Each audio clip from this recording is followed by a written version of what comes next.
오늘 또 질문해 보겠습니다. 자연인, 엄마 뱃속에 태어난 그 상태로 살아가는 자연인인 인간이 어떻게 천국 백성이 될 수 있을까요?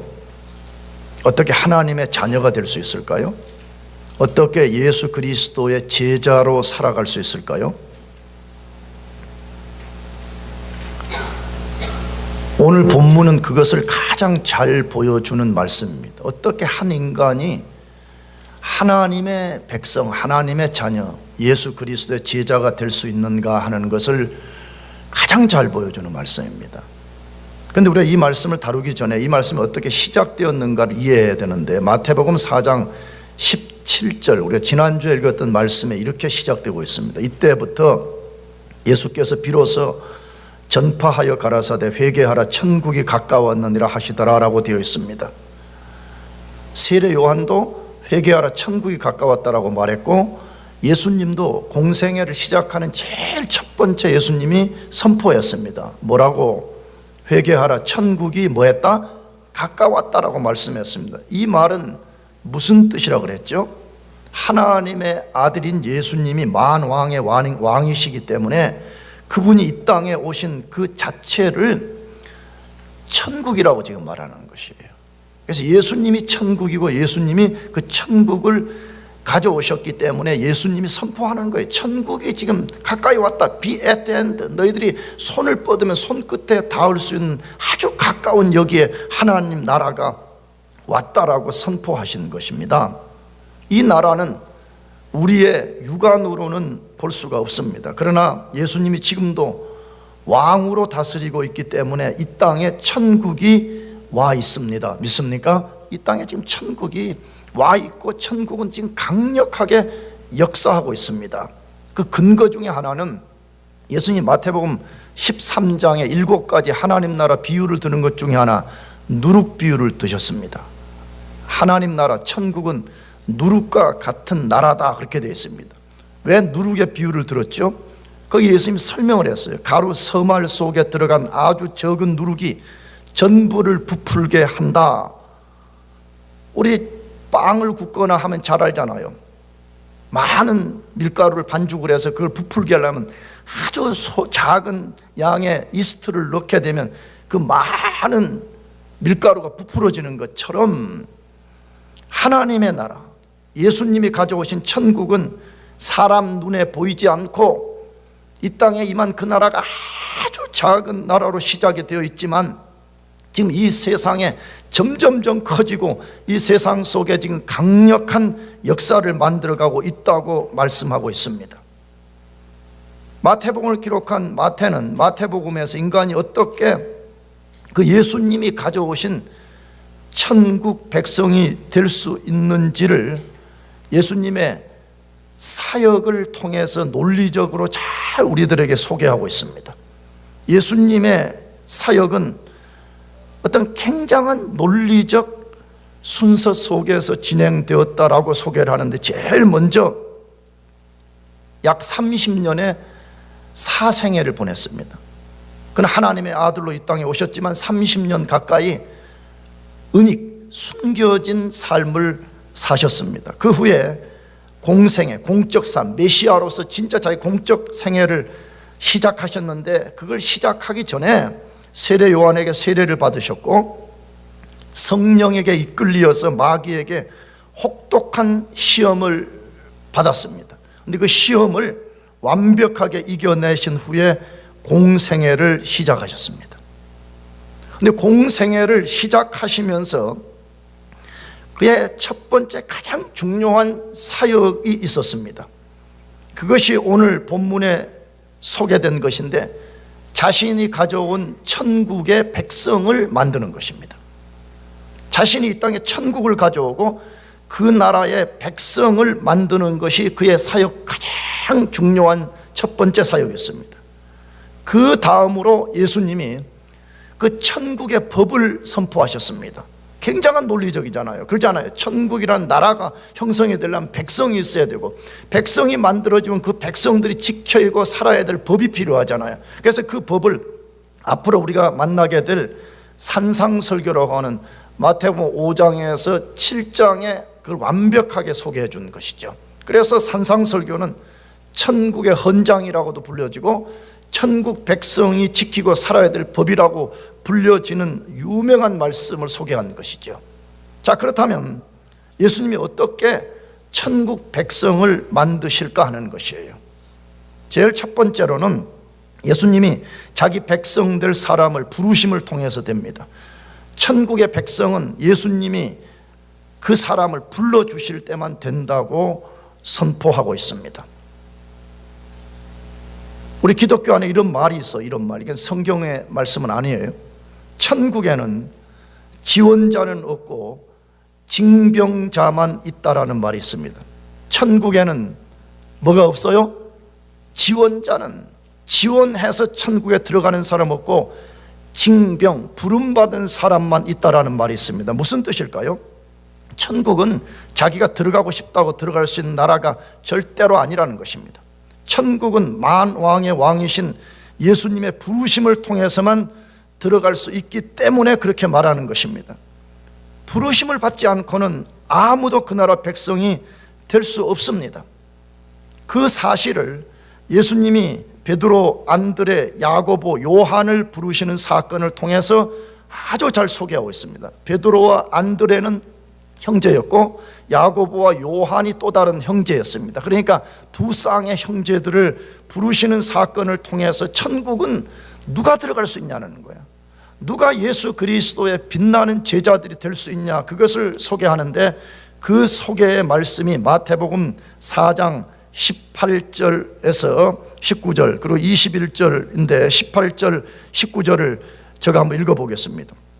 갈릴리 해변에 다니시다가 두 형제 곧 베드로라 하는 시몬과 그의 형제 안드레가 바다에서 그물 던지는 것을 보시니 그들은 어부라 말씀하시되 나를 따라오라 내가 너희를 사람 낚는 어부가 되게 하리라 하시니 라고 했습니다. 그 다음에 21절 거기서 더 가시다가 다른 두 형제 곧 세베대의 아들 야고보와 그의 형제 요한이 그의 아버지 세베대와 함께 배에 그물 깁는 것을 보시고 그 다음 뭐랬죠? 부르시니라고 되어 있습니다. 예수님이 베드로와 안드레에게 나를 따라오라 라고 말씀하셨고 야고보와 요한에게 그물 깁는 것을 보시고 부르시니 이렇게 되어 있습니다. 같은 말이죠. 날 따라오너라.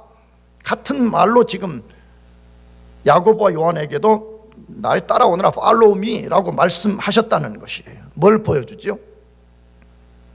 그들이 스스로가 우리가 예수님 제자 되겠습니다, 우리가 천국 백성 되겠습니다 하고 자원한 것이 아니라 예수님이 주권적 능력을 갖고 그들을 부르실 때 천국 백성이 될 수 있었습니다.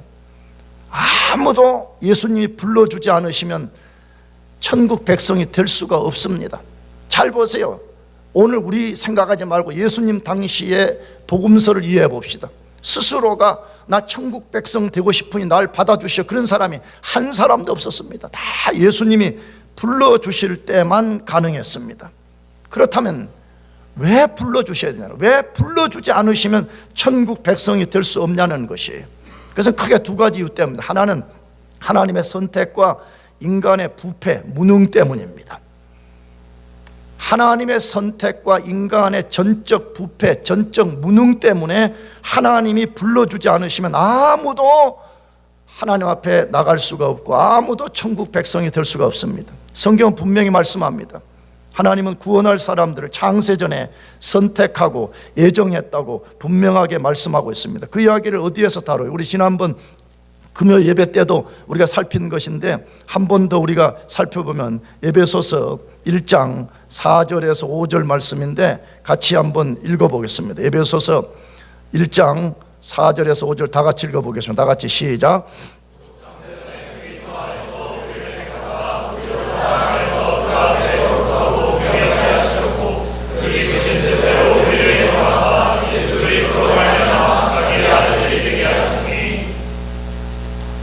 저기 분명하게 말씀합니다. 다시 한번 제가 천천히 잘 생각해 보세요. 곧 창세 전에, 만물이 창조되기 전에 그 말이죠. 그리스도 예수 안에서 우리를 택하사 우리로 사랑 안에서 그 앞에 거룩하고 흠이 없게 하시려고 그 기쁘신 뜻대로 우리를 예정하사 예수 그리스도로 말미암아 자기의 아들들이 되게 하셨으니, 여기 택했다는 말과 예정했다는 말은 동의어입니다. 우리는 하나님이 사람을 선택하고 예정하시는 비밀을 완벽히 이해할 수 없습니다. 그래서 이것이 굉장한 교회의 논쟁을 불러오는 거잖아요. 참으로 놀라운 것은 교회 밖의 사람들이 선택과 예정을 갖고 따지는 사람은 나는 많이 못 봤습니다. 물론 그 사실을 들으면 그때부터 따지긴 하는데, 근데 이 문제를 갖고 교회 사람들이 가장 많이 하나님이 불공평하다고 도전하는 것을 제가 굉장히 많이 만났습니다. 우리는 하나님의 이 예정과 선택의 비밀을 완벽하게 이해할 수 없습니다. 그러나 성경은 분명히 말씀합니다. 하나님은 구원할 자기 백성을 선택했다고 말씀합니다. 그런데 문제는 인간은 누가 선택되었는지 알 수가 없습니다. 아무도 이것을 알 수가 없습니다. 그러므로 하나님의 방식이 뭐냐? 그 신비한 가운데 숨겨져 있는 선택자들을 하나님이 부르심을 통해서 불러내시는 것입니다. 나가서 선택된 사람이라고 할지라도 죄로 인해서 전적으로 부패한 상태에 있습니다. 성경은 분명히 말합니다. 인간은 죄로 인해서 전적 부패 가운데 있다고 말하는 것입니다. 이 말을 다른 말로 하게 되면 영적인 부분에 있어서 아무것도 할 수 없는 무능한 가운데 있다는 뜻입니다. 그러니까 이것을 이해하지 못하는 사람들은 인간은 전적으로 무능하고 죽었습니다 그러면 무슨 소리냐고, 내가 학교도 다니고 공부도 하고 돈도 벌고 장가도 가고 시집도 가고 다 하는데 왜 아무것도 할 수 없다고 말하냐라고 따집니다. 성경이 말하는 것은 육체적으로 할 수 없는 것을 말하는 것이 아니라 영적인 것, 다시 말하면 하나님과 관계에 대해서 아무것도 할 수 없는 상태를 말하는 것입니다. 그러므로 어떤 사람이 비록 선택되었다고 할지라도 스스로 예수님을 믿을 수 없고 하나님께 나올 수가 없습니다. 그래서 하나님이 선택한 사람을 불러주지 않으시면 아무도 예수님을 믿을 수 없고 천국 백성이 될 수 없습니다. 하나님이 선택해 주실 때만 그 사람의 죽은 영이 살아나서 예수님을 믿고 구원받고 천국 백성이 될 수가 있는 것입니다. 그 내용을 가장 잘 보여주는 성경을 몇 곳을 우리가 찾아서 읽으려고 그러는데, 첫 번째로는 로마서 3장 10절에서 12절 말씀입니다. 이것도 지난 금요일에 우리가 찾아서 읽었던 것입니다. 지지난주 금요일에. 로마서 3장 10절에서 12절을 같이 읽어보겠습니다. 시작. 기록된 바 의인은 없나니 하나도 없으며 깨닫는 자도 없고 하나님을 찾는 자도 없고 다 치우쳐 함께 무익하게 되고 선을 행하는 자는 없나니 하나도 없도다. 기록된 바 그랬으니까 이것은 구약 성경에 이미 이렇게 말씀했다는 거예요. 그런데 그 사도 바울이 다시 구약 성경을 인용해서 죄 가운데 있는 인간, 자연인의 인간의 상태가 어떤가를 완벽하게 보여준 것이죠. 왜? 로마서 2장 18절에서 3장 21절은 그리스도 밖에 있는 인간의 모습들을 보여주는 것인데 뭐라고 해요? 의인은 없나니 하나도 없으며 깨닫는 자도 없고, 다시 말하면 자기가 죄인인가, 자기가 구원 받아야 되는 인생인가, 이런 거 전혀 하나님이 존재하시는가, 예수가 하나님의 아들이고 그분이 인류의 구원자, 이런 걸 전혀 깨닫지 못한다는 것이에요. 나가서 뭐라고 했어요? 하나님을 뭐하는 자도 없어요? 하나님 뭐하는 사람 없어요? 찾는 사람이 없어요. 여러분, 절대 인간은 그냥 가만히 두면, 인간은 죄로 인한 전적 부패, 무능으로 인하여서 그냥 그대로 가만히 두면 지옥 가게 되어 있는 것입니다. 12절, 다 치우쳐 함께 무익하게 되고 선을 행하는 자는 없나니 하나도 없다라, 한 사람도 없다라고 성경이 분명히 선언하고 있습니다. 여러분, 정말 이 성경이 하나님 말씀인 것을 믿습니까? 그러니까 하나님 말씀하는 게 뭐라고? 인간 그 스스로는 깨닫지도 못하고, 인간 그 스스로는 하나님을 찾을 수도 없고, 인간 그 스스로는 하나님 앞에 단 한 사람도 완벽한 사람이 없다라고 말씀하고 있습니다. 그러므로 불러주지 않으면 어떻게 우리 스스로가 예수를 믿을 수 있다는 것이. 만약 어떤 사람이 내가 믿었어 그렇게 하면 그 사람은 아직 복음을 온전히 이해한 사람이 아닙니다. 그건 자기 편에서 말하는 것이죠. 하나님이 그 사람을 불러주셨기 때문에 믿게 된 것을 믿으시기 바랍니다. 그 이야기를 어디서 다루어요? 로마서 8장에서 다루는 거예요. 로마서 8장 28절에서 30절까지 아주 중요한 말씀입니다. 여러분들이 꼭 이 말씀을 잘 이해하고 마음에 잘 간직하시기를 바랍니다. 같이 읽어보겠습니다. 시작. 우리가 알거니와 곧 그의 뜻대로 부르심을 입은 자들에게는 모든 것이 합력하여 선을 이루느니라.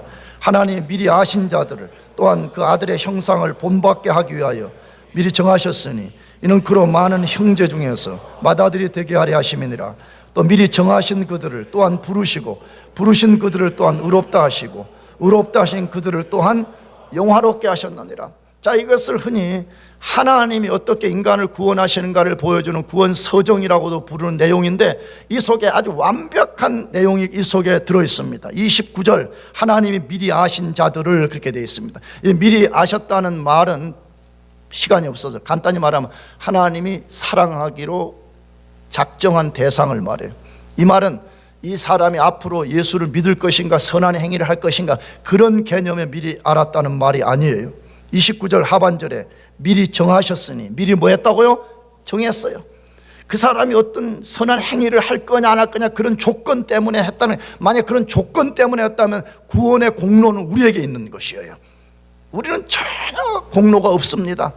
하나님이 우리를 사랑했대요. 왜 사랑했는지 모르겠어요. 하나님 우리를 사랑했대요. 그래서 두 번째 그 사람을 선택하기로 미리 정하셨어요. 그 다음에 세 번째가 뭐라 그래요? 30절에 또 미리 정하신 그들을 또한 뭐 하시고 부르셨다고 말해요. 우리를 불러주셨기 때문에 우리가 영적 무능 상태에서 일어나서 예수를 믿게 된 것입니다. 마지막 네 번째는 뭐라고 말해요? 부르신 그들을 또한 의롭다 하시고 의롭다 하신 그들을 또한 어떻게 한다? 영화롭게 만들 거라는 거예요. 하나님이 모든 것을 시작하시고 하나님이 모든 것을 진행하시고 하나님 모든 것을 완성해서 창세전에 우리를 구원하시기는 그 목적을 완벽하게 이루실 것이라고 말씀하고 있는 것이. 그러면 어떻게 하나님이 그 선택한 사람들을 자기 백성을 만드신다 그래요? 그것이 요한복음 10장 1절에서 5절까지 말씀이에요. 이것도 지난 금요일에 읽은 거예요. 10장 1절에서 5절까지 또 한번 읽어보겠습니다. 시작. 내가 진실로 진실로 너희에게 이르노니 양의 우리에 들어가지 아니하고 다른 데로 넘어가는 자는 절도며 강도요 문으로 들어가는 이는 양의 목자라. 문지기는 그를 위하여 문을 열고 양은 그의 음성을 듣나니 그 자기 양의 이름을 각각 불러 인도하여 내셨느니라. 자기 양을 다 내어놓은 후에 앞서가면 양들이 그의 음성을 아는 고로 따라오되 타인의 음성은 알지 못하는 고로 타인은 따르지 아니하고 도리어 도망하느니라. 제가 몇 번 설명해 드렸어요. 이건 금요일뿐만 아니라 주일에도 제가 몇 번 설명해 드렸어요. 이것은 예수님이 선택한 사람을 어떻게 불러서 자기 백성 삼야를 보여주는 말씀인데 그 당시에 그 컬처, 문화를 비유로 들어서 말하는 거죠.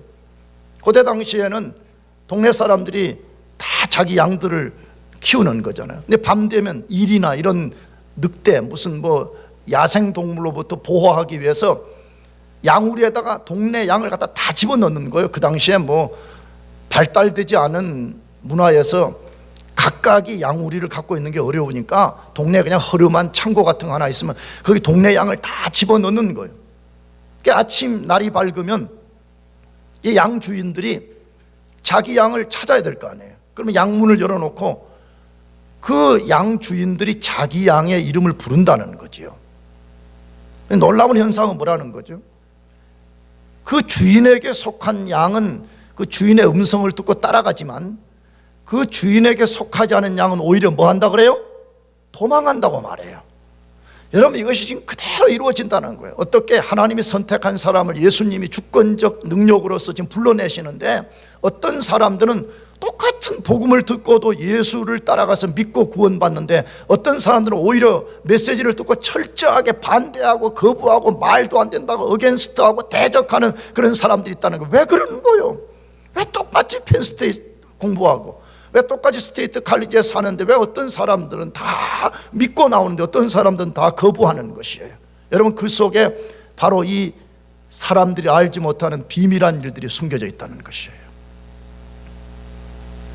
하나님이 창세전에 선택한 사람을 하나님이 복음을 통해서 불러내시는데, 선택된 사람들은 그 복음을 듣고 예수 앞으로 나오게 된다는 거예요. 그러나 선택되지 않은 사람은 오히려 그 메시지를 듣고 더 거부 반응을 일으키고 더 속에 분노를 일으키고 나서는 사람들이 있다라고 분명하게 말씀하고 있는 것이. 그러므로 예수님이, 하나님이 불러주실 때만이 예수 믿을 수 있습니다. 할렐루야. 그러면 하나님이 어떤 방식으로 구체적으로 우리 사람들을 불러내세요? 그 방식은 너무 많고 신비합니다. 그건 딱 한 가지라고 말할 수가 없어요. 말씀으로 불러내는 것이 사실이지만 그 방법은 아주 다양하다는 것이. 베드로, 안드레, 야고보, 요한은 예수님이 직접 그들을 부르셨습니다. 우리 주변에 어떤 사람들은 친구 따라 교회 나왔다가 복음 듣고 구원받는 역사가 있습니다. 그래서 친구를 잘 만나야 돼. 할렐루야. 술이나 퍼마시고 못된 데 가서 못된 짓이나 하는 친구 만나면 배울 게 뭐가 있어요? 예수 믿는 친구들을 만나는 것이 복인 것을 알아야 돼. 사람들이. 왜? 친구 따라 나왔다가 예수 믿어 구원받는 역사가 일어나기 때문에 그래요. 어떤 사람은 KSFC라는 학교 클럽에 나왔다가 부름받는 경우도 있습니다. 클럽인 줄 알고 왔다가 예수 믿어 구원받은 사람들이 있어요. 어떤 사람들은 흔히 모태신앙을 갖게 되어서 부름을 받습니다. 모태신앙 자체가 구원의 보장이 아니에요. 그러나 모태신앙이라고 하고 엄마 치맛자라 붙잡고 있었는데 어느 날 구원받게 되는 거예요. 할렐루야. 아멘도 없군요. 하도 이제 모태신앙을 내가 공격했더니.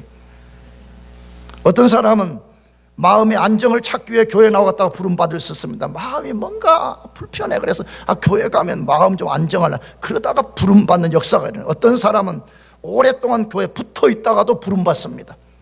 그런 사람들 많아요. 복음이 뭔지도 몰라. 교회 와갖고 반은 줘라.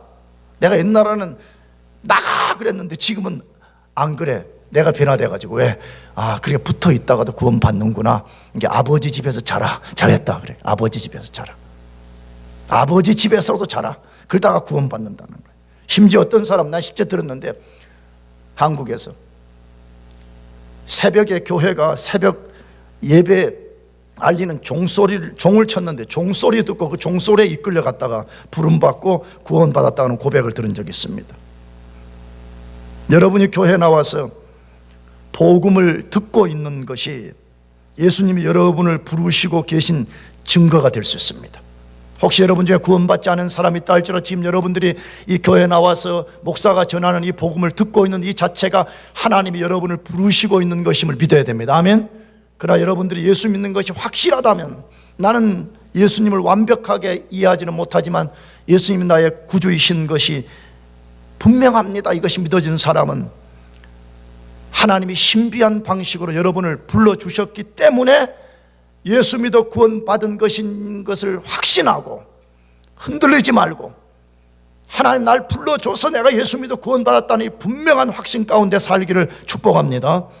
그 다음에 두 번째로 예수님이 어떻게 천국 백성을 만들어요? 예수님의 삶에 새로운 목적을 부여하심을 통해서 천국 백성 만듭니다. 예수님이 불러내요. 왜 부르느냐? 어떤 새로운 목적이 있다는 거예요. 새로운 인생의 목적이 있다는 것이에요. 예수님이 사람들을 부르시는 목적이 단순히 천국 들어가는 것만을 목적으로 삼지 않습니다. 또 다른 목적이 있습니다. 그것이 무엇일까요? 두 쌍의 형제들을 부르는 사건을 통해서 잘 보여줍니다. 이 두 쌍이라고 표현한 것은 베드로와 안드레가 한 형제였습니다. 야고보와 요한이 한 형제였습니다. 이 두 쌍의 형제들을 부르는 사건을 통해서 아주 잘 보여주는데, 그 내용을 4장 18절에서 19절로 소개하는데 다시 한번 읽어보겠습니다. 같이 시작. 갈릴리 해변에 다니시다가 곧 베드로라는 시몬과 그의 형제 안드레가 바다에 그물 던지는 것을 보시니 그들은 어부라. 말씀하시되 나를 따라오라. 내가 너희를 사랑 남는 어부가 되게 하리라 하시니 라고 되어 있습니다. 예수님이 왜 그들을 부르셨는지 여기 분명히 목적을 밝히고 있습니다. 그런데 예수님이 그들을 부르시기 전에, 목적을 설명하기 전에 우리가 주목할 말씀이 있습니다. 그게 뭐죠? 그게 이렇게 되어 있습니다. 그들이 그물 던지고 그물 깁는 것을 뭐 했다? 보셨다라고 두 번이나 반복해요. 베드로의 형제를 부르는 사건과 야고보의 형제를 부르는 사건에 둘 다 한 형제는 그물 던지는 것을 보셨고, 그 다음에 또 한 형제는 배에서 아버지와 함께 그물 깁는 것을 뭐 하셨다고요? 보셨다고 해요. 보셨다. 이걸 두 번이나 반복하고 있어요. 저는 이 말 속에 굉장한 의미들을 포함하고 있습니다. 그걸 우리가 다 다룰 수는 없습니다. 그러나 예수님이 우리 인간의 연약함을 아시지만 동시에 그 인간들이 갖고 있는 어떤 특성을 주목하시는 것입니다. 그게 뭘까요? 베드로 이름이 시몬이잖아요. 까불이, 잘 넘어지고 예수님 잘 부인하고 엉망이었습니다. 그러나 예수님이 보신 거예요. 뭐냐? 비록 천성적으로 그런 인간이지만, 천성적으로 연약한 인간이지만 이들을 변화시킨다면 이들이 갈릴리 바다의 그 거친 바다에서 성실하게 충성되게 고기를 잡듯이 앞으로 복음에 충성할 것을 꿰뚫어 보시는 것입니다. 그래서 그들을 부르시는 것이에요. 여러분, 지금도 예수님이 우리를 보고 계심을 믿으시기 바랍니다. 성경이 그걸 말해요. 예수님이 정확하게, 하나님이신 예수님이 우리를 보고 계신다. 우리의 어떤 특성을 보고 계신다는 거예요. 우리의 연약함을 보고 계신다는 거예요. 그렇지만 우리가 복음 안에서 변화된다면 우리가 어떻게 될 것인지를 예수님이 정확하게 내다보고 있다라고 말씀하고 있습니다. 그렇다면 예수님이 그들을 부르신 목적은 무엇이라고 말해요? 나를 따라오너라. 내가 너희로 사람을 낚는 뭐가 되게 하리라? 어부가 되게 하리라 라고 말씀했습니다. 굉장한 목적, 굉장한 의미를 부여한 것으로 소개되어 있죠. 고기 낚는 사람에서 사람 낚는 사람을 만드신다는 것입니다. 한번 생각해 보세요. 갈릴리 바다에서 그들이 어땠을까요? 우리 삶을 비교해 봐도 알잖아요. 어느 날 고기가 많이 잡혔어요. 만선, 배 밑창에 고기를 꽉 채웠어요. 너무 기분 좋아서 뭐 우리 문화로 하면 또 한 잔 마시는 거지. 포도주 마시면서 너무 기분 좋다고 다음 달 나가서 또 그물을 같은 장소에 던져봤어요. 밤새도록 한 마리 잡지 못해서 낙심해가지고 좌절하고 투덜거리고 불평하면서 마음 괴롭다고 또 한 잔, 기분 좋아서 한 잔, 기분 나빠서 한 잔, 계속 그 속에서 파도처럼, 갈릴리 바다의 바람에 이는 파도처럼 인생이 그렇게 살았을 것입니다. 예수님이 더 이상 그런 것에 만족하고 그런 것에 낙심하는 인생이 아니라 더 큰 인생의 의미, 더 큰 인생의 목적을 위해서 살라고 부르시는 것입니다.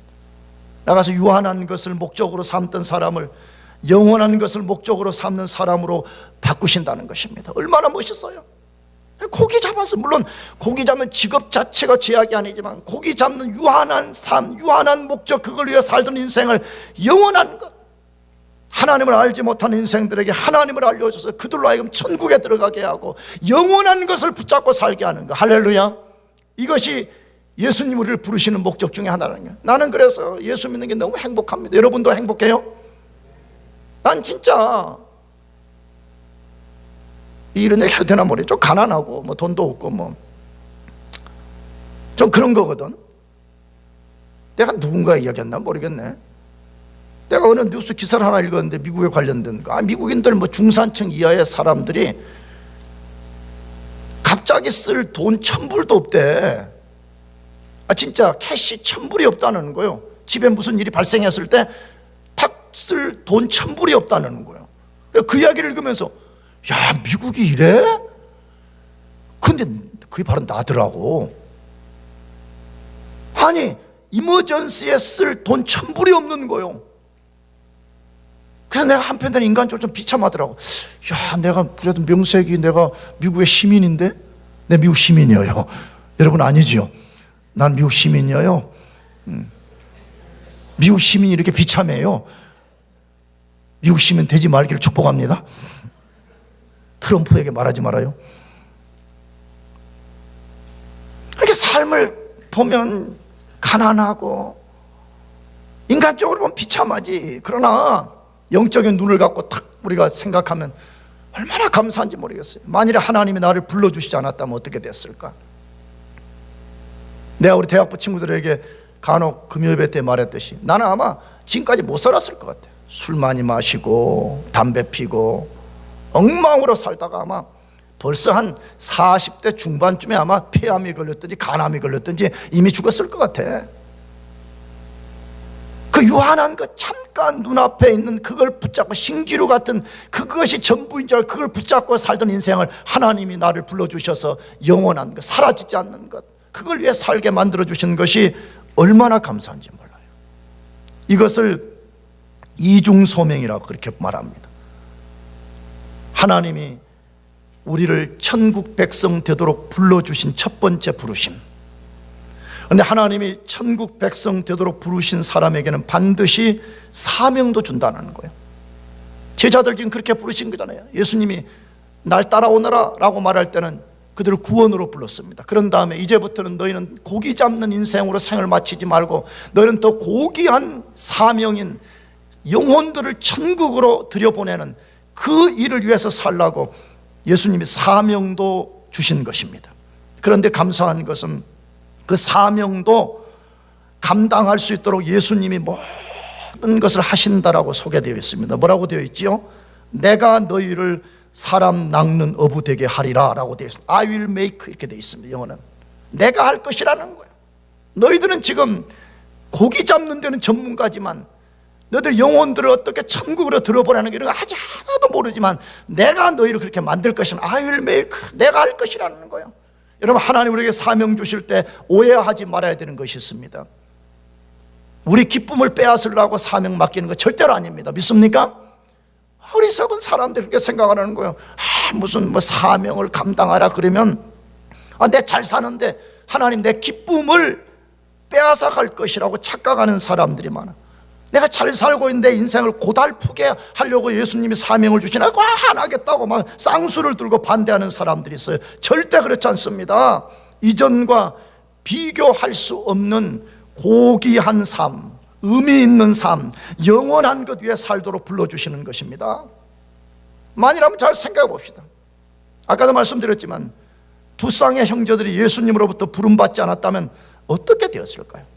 한번 상상해. 만일에 베드로, 안드레, 야고보, 요한 예수님으로부터 부름받지 않고 사명을 부여받지 않았다면 어떻게 됐을까요? 갈릴리 바다에서 고기 잡다가 생을 마쳤을 것입니다. 아무도 기억해 주지 않는 만선, 아무도 기억해 주지 않는 많이 잡은 그것, 그렇게 살다가 생을 마쳤을 것입니다. 그러나 예수님이 그들을 천국 백성으로 불러주시고 사명을 맡겨주셨을 때에 그들은 영혼을 구원하고 세계를 변화시키는 사람이 되었습니다. 잘 보세요. 지금 갈릴리에서 고기 가장 많이 잡은 사람 기록이 있어요? 없어요?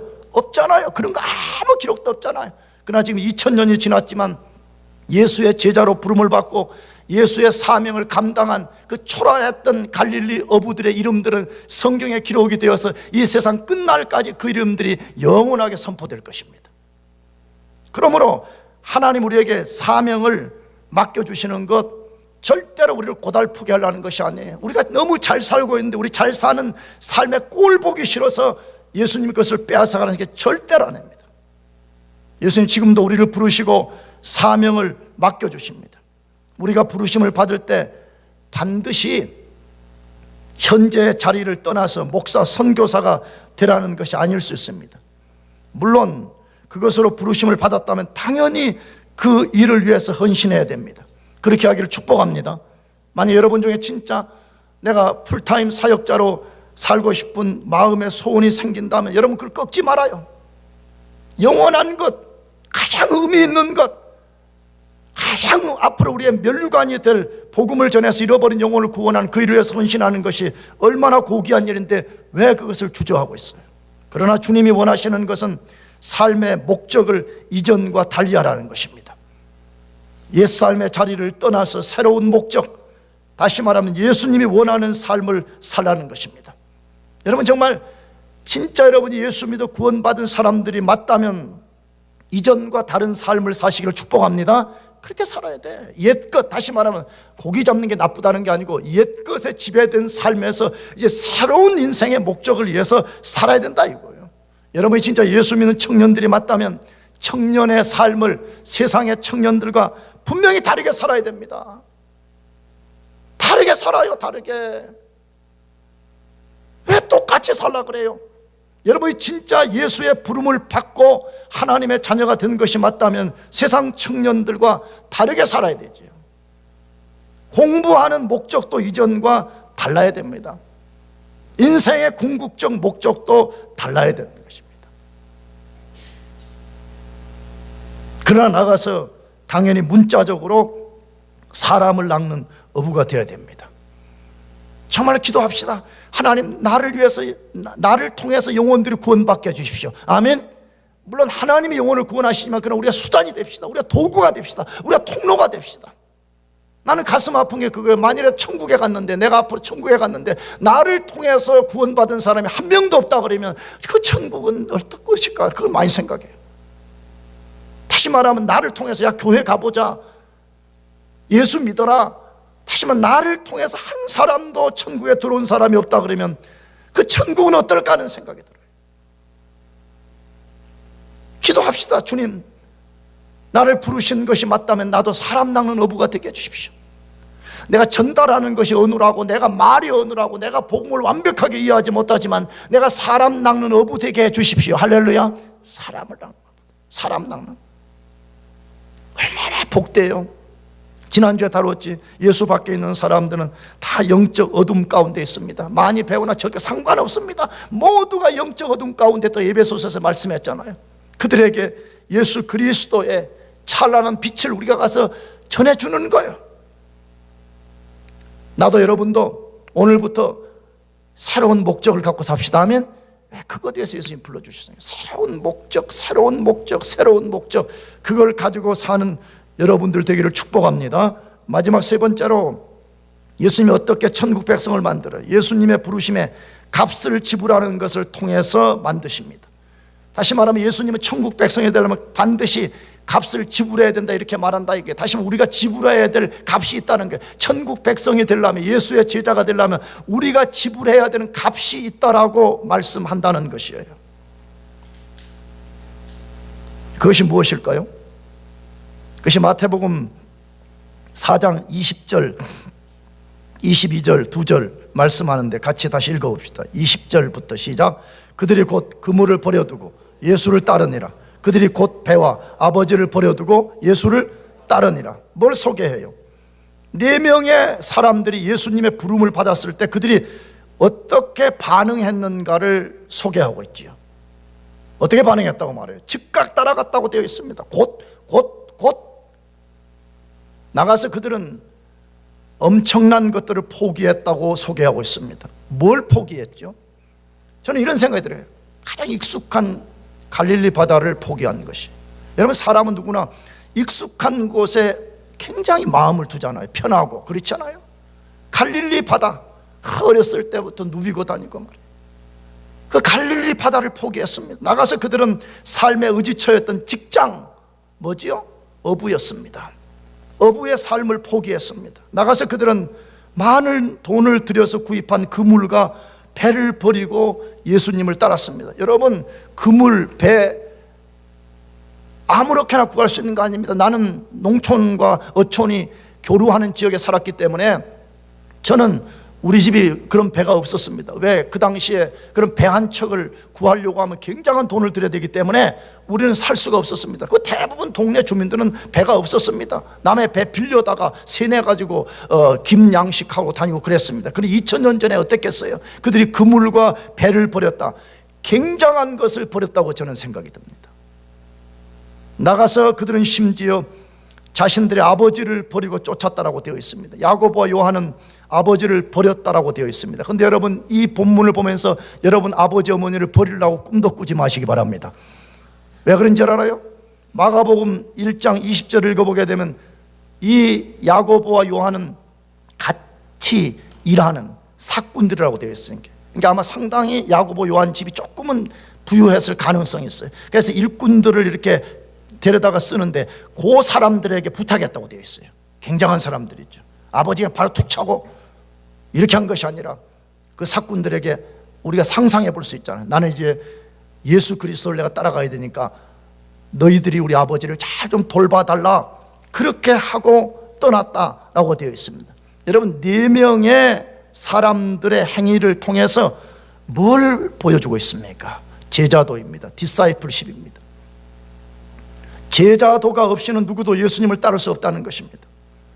제자도를 발휘하지 않고는 아무도 예수 그리스도를 따라갈 수 없다라고 되어 있습니다. 그러면 제자도는 무엇을 말해요? 디사이플십은 뭘 말하는 것이에요? 그것은 주님의 부르심에 즉각 반응해서 그분을 따라가기 위해서 반드시 지불해야 하는 값, 이것을 디사이플십이라고 이렇게 말하는 것입니다.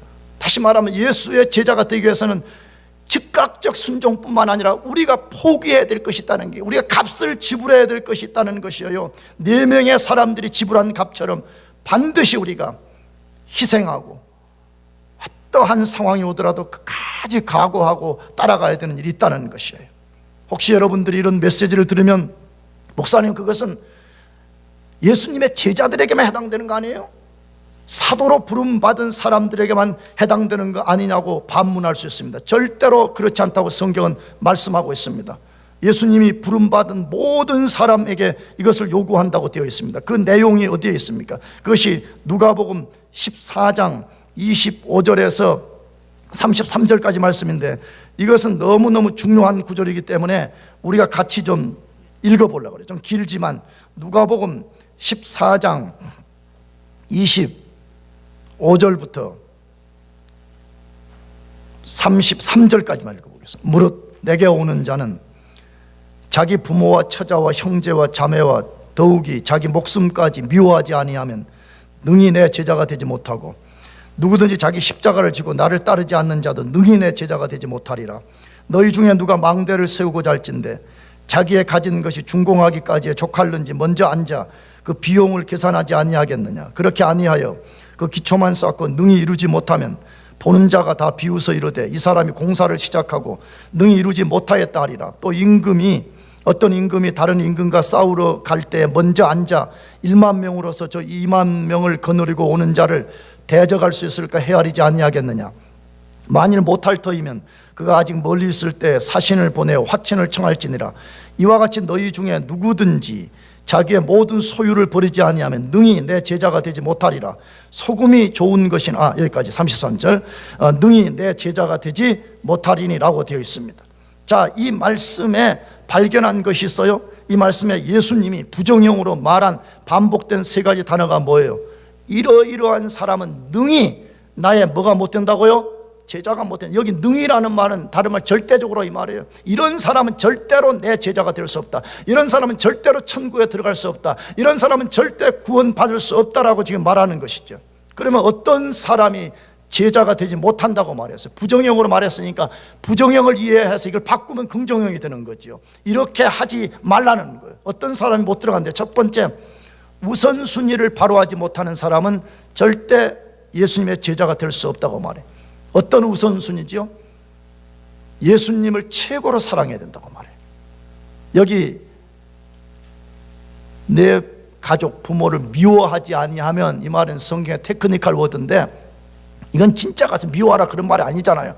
성경에 많은 것은 내 부모를 공경하라라고 말했는데 이 말은 우선순위에 관련된 것입니다. 다시 말하면 내가 사랑을 받쳐야 될 제일 된 우선순위는 너가 가장 사랑하는 가족도 아니라는 거예요. 여러분, 우리가 언제 제자도가 무너져요? 왜 우리가 제자가 안 돼요? 가족들 때문에 그래요. 가족 사랑, 가족 관계, 가족 뭐라 그러면 우리 얼마나 많이 포기해버려요, 하나님에 대해서. 그렇잖아요. 무슨 가족이 뭐 늦게 가라, 뭐 가족이 뭐 하지 말아라, 아버지가 어머니가 하지 말아라, 뭐 얼마나 많은 젊은이들이 얘 저 목자 못해요, 뭐 예목 못해요, 뭐 진짜 내 말도 되지도 않아. 지금 뭐에 우선순위를 두고 있는 거예요? 자기 가족이 우선순위라는 거예요. 성경은 단호하게 말합니다. 너의 가장 우선순위의 가장 정점에 예수 그리스도를 두지 아니하면 나의 제자가 되지 못한다고 말해요. 제발 부탁입니다. 우리의 왕이시오, 우리의 구주이시오, 우리의 주이신 예수 그리스도, 그분을 우리 삶의 가장 우선순위로 두기를 축복합니다. 두 번째로 어떤 사람 될 수 없다고 말해요. 자기 십자가를 지는 일 없이는 절대로 주님의 제자가 될 수 없다고 말해요. 십자가를 진다는 말은 무슨 말이에요? 십자가의 의미는 뭐예요? 십자가는 절대 아름다운 것이 아니잖아요. 물론 그 패러독스는 아름답지만 십자가는 어떤 거예요? 부끄럼, 수치, 고난, 희생, 죽음의 상징인 거잖아요. 예수 따라가기 위해서 때로 우리가 수치 받을 각오하라는 거예요. 부끄럼 당할 각오하라는 거예요. 고난 받을 각오하라는 거예요. 희생할 각오하라는 거예요. 가난해지면 가난해질 각오를 하라는 거예요. 죽으면 죽을 각오를 하라는 거예요. 이거 없이는 예수의 제자가 될 수 없다고 분명히 말했잖아요. 왜? 능히 나의 제자가 되지 못하라고 말했잖아요. 나는 이게 안타까운 거예요. 얼마나 많은 사람들이 교회에 함께 멤버십으로서 있는데 마지막 날 천국에 들어가지 못한 사람들이 분명히 있을 거라고 저는 확신해요. 왜? 디사이플십을 발휘하기를 원치 않기 때문에. 나는 예수의 은혜를 입어서 천국 들어가기를 원하지만 나는 예수의 제자로 살기를 거부합니다 하는 사람 때문에 그런 것입니다. 셋째로, 자기의 소유를 버리지 않고는 절대 주님의 제자가 될 수 없다라고 말했습니다. 자기 소유. 여러분, 이 소유는 꼭 물질적인 것만을 한정 지어서는 안 됩니다. 우리가 포기하지 못하는 소유들이 있잖아요. 내가 예수님 사랑하고 다 좋지만 내가 이것만큼은 내가 예수님께 내어놓을 수, 이것만큼은 내가 절대로 우선순위를 예수님께 줄 수 없습니다 하는 소유들이 있잖아요. 그것을 포기하지 않는 사람들은 절대 예수의 제자가 될 수 없다라고 말씀하고 있습니다. 왜 많은 사람들이, 왜 많은 청년들이 천국에 들어갈 기회를 얻었다가 들어가지 못한 채 생을 허비해버리고 지옥 떨어지는 것이에요. 주님을 따르는데 값을 지불하기를 싫어하기 때문에 그렇습니다. 사랑하는 교우 여러분, 예수의 부름을 받고 여러분들 모두가 값 지불하고 따라가기를 축복합니다. 값을 지불해요. 값을 지불해요. 나는 여러분의 값 지불하고 담대하게 말할 수 있어요. 왜? 값을 지불하게 되면 우리가 다 이해하지 못하는 복음의 패러독스라는 게 있어요. 예수님 우리 보고 값 지불하고 오라 그럴 때는 아까도 말씀드렸지만 우리 기쁨 빼앗고 우리의 소유를 빼앗아 혼자 예수님 잘 드시려고 그런 것이 절대로 아닌 것이에요. 진짜 우리에게 블레싱을 주시고 싶다는 거예요.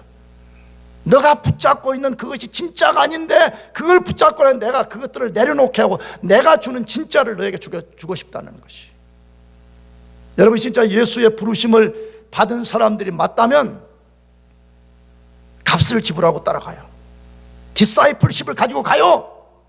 그냥 교회 썬데이 크리스찬으로 왔다 갔다 하는 걸로 만족하지 말고 진짜 여러분 삶으로서 내가 예수의 제자인 걸 증명해 내기를 축복합니다. 그렇게 해요. 제자들이 그렇게 했잖아요. 지금 4명의 제자들이 아까 말했잖아요. 익숙한 갈릴리 바다를 포기했어요. 수많은 돈을 들여서 만든 그물과 배를 포기했어요. 포기의 가장 어려운 자기 아버지를 포기하고 예수를 따라갔다고 말하잖아요. 여러분들이 진짜 예수의 부름을 받고 여러분이 천국 백성이 진짜 맞다면 증거를 드러내라 이거예요. 나도 여러분도 진짜 우리가 예수의 제자인 증거들이 진짜 있냐는 것이에요. 여러분 모두가 이 제자도의 값을 지불하고 여러분들이 빛나는 영광스러운 예수의 제자의 천국의 백성들이 되기를 축복합니다. 기도하겠습니다. 우리 같이 1분간 기도하겠습니다. 오늘 하나님의 말씀은 아주 분명합니다. 어떤 사람이 천국의 백성이 될 수 있느냐? 그것은 예수의 부름을 통해서만 된다.